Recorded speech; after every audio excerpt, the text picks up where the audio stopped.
So I recorded this once already, and for whatever reason, the last half of it came out in slow motion, like really slow. So I have to redo all of this. Maybe it's for the best because I was so incoherent, tired, slurring my words. Let's try to do this better this time. Right. So remember what happened in the last video, right? What I explained. Remember what I explained happened in the last video. Well, it happened again. It happened again. So my mom was having issues over the weekend, and with her, it's difficult to know because she will regularly just complain about the same thing over and over again. Even like when she goes to the doctor, they check it out, they have tests done, and it's fine. She'll come home in a week later and she'll say, oh, I need to have this checked out.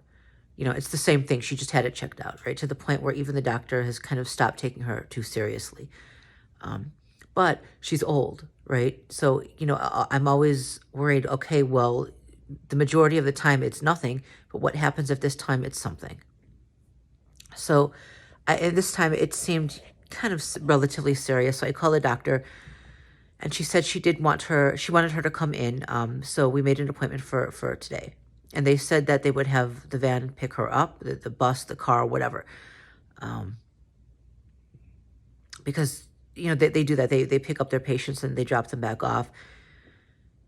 And I try to have one of us in the apartment at all times for obvious reasons, and I still do have to go to appointments with her sometimes, but I try to limit that as much as possible. When we do that, I end up just coming back and just trying to assess the damage here back at the apartment. But anyway, so I got her ready, which is not an easy feat. She doesn't, she wants to make that doctor's appointment, but then she doesn't want to get up and go. She doesn't want to leave the bathroom. It's very hard to get her ready to go. So again, today I got her ready. I got her out downstairs waiting for the pickup. They never showed up. So I called them, and they gave me some excuse about how something went wrong with the drivers over the weekend, and I don't know quite what was said. She was speaking really fast and mumbling. I'm not sure actually. I don't know. But then she said, well, they can change the appointment this time to a little bit later. So they did. They changed it to a little bit later. So hopefully that's gonna be fine. But it's stressful. It's very stressful, and I wonder if I hadn't called them, right? If I hadn't called them, would they just not have called us to let us know that they canceled on us, right? Because when I called, she rescheduled the appointment for like a half hour later, or an hour later, whatever. So it literally was rescheduled right then. So they had canceled her, and they didn't call to tell us. Anyway, what else? So we've still got, in addition to that, we still have the nurse and the physical therapist coming, and they're nice, but something is a little off. I have a difficult time reading people and understanding, their intent, right? It's hard. It's, I sometimes I don't pick up on signals or cues like other people would, and I don't respond in a way that people would assume that a person that would expect me to respond. So there can be mixed signals and miscommunication and whatnot, and I can't always tell whether someone is just doing what they're doing or whether they're angry with me, or and if they're angry with me, what did I do wrong this time, right? I don't know. But so what happened was the nurse had come a few days ago, and she had started giving like different. She and the physical therapist are telling me something different, like are giving me different advice. So the physical therapist said, it's because my mom doesn't like taking medication. When she says that something hurts, I'll offer her Tylenol and she won't take it. And the physical therapist said that's probably a good thing, because if she takes it too much, it can cause liver damage. It can cause a lot of problems. You're not supposed to take it too often. And she's right. Okay, it's true. But when the nurse was here, because my mom was complaining about her leg again, which the doctor had already x-rayed and it's fine now, right? And that was, she broke the leg years ago. But the doctor has x-rayed it a couple times now over the past years, and it's always fine because my mom keeps complaining about it. So, the nurse said, well, why don't you give her Tylenol? And I explained, well, she doesn't take it. She doesn't want to take it. And the nurse said, well, I'll get her to take it. Just go and, just get it. The physical therapist thinks that my mom isn't actually experiencing the amount of pain that she says she is in her leg. She thinks these are cognitive issues, and they are cognitive issues. It's difficult. But anyway, so I went to get the medication, and when I came back, I noticed that the nurse had taken a sheet, that she'd taken a throw blanket off. Now, so here's the thing, right? We share a studio. So my mom sleeps on a bed, okay, obviously. And across, on the other side of the apartment, I sleep on a mattress on the floor. Okay. So on my mom's bed, she's got a lot of blankets there. I ordered a lot of blankets for her just because she gets cold a lot. And so she's got a blanket, then she's got a comforter, then she's got a throw blanket, and then she's got this, it's like a body blanket where you actually, it's got arms and a hood. So anyway, her body blanket was on the chair with her. She actually had it in back of her. She was leaning against it. And her throw blanket was on her bed. She wasn't using it because the nurse was there. This is clinical. So you take the blanket off, whatever.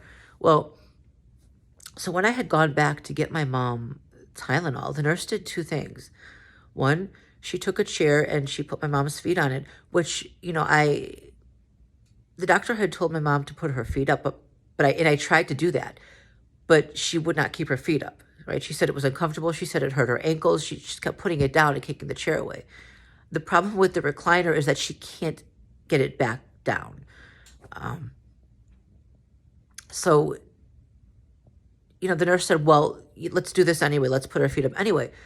So, but what she did was, when I was going to get the medication, the first thing she did was she took a chair and she put my mom's feet on it. Now, I have a thing about germs, right? I have to be very careful because my mom, she will put her hands in her mouth or by her mouth. Like, she'll touch everything, then put her hands by her mouth. She'll take like dirty mail and wallets and whatever and put it to her lips. She has to do it. Like, she does it because I told her not to. And she has this compulsion. If you tell her not to do something, she has to do it. So I try to keep the apartment sanitized because she's going to touch something. And if it's dirty, if there's contamination on it, that's going to get on her hands and then it's going to get in her mouth, right? I'm trying to prevent her from getting sick. I might seem obsessive about germs and whatever. Maybe I am.